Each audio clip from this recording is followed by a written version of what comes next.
America అధ్యక్షుడు Trump emergency మీటింగ్కు సిద్ధమైనట్లు తెలుస్తుంది. ఇరాన్తో 5 రోజులుగా అమెరికా ఇజ్రాయెల్ యుద్ధం చేస్తుంది. మరో 4-5 వారాలు ఈ యుద్ధం కొనసాగవచ్చని ఇటీవల ట్రంప్ ప్రకటించారు. అదే సమయంలో అమెరికా వద్ద ఉన్న క్షిపణి ఆయుధ నిల్వలు తగ్గుతున్నట్లు తాజా నివేదికలు వెల్లడిస్తున్నాయి. ఈ నేపథ్యంలో ట్రంప్ అత్యవసర సమావేశానికి సిద్ధమయ్యారని తెలుస్తోంది.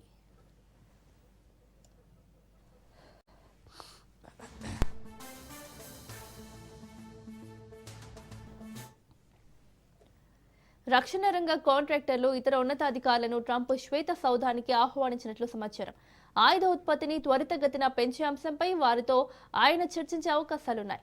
2 రోజుల్లో ట్రంప్ వారితో భేటీ అయ్యే సూచనలు కనిపిస్తున్నాయి.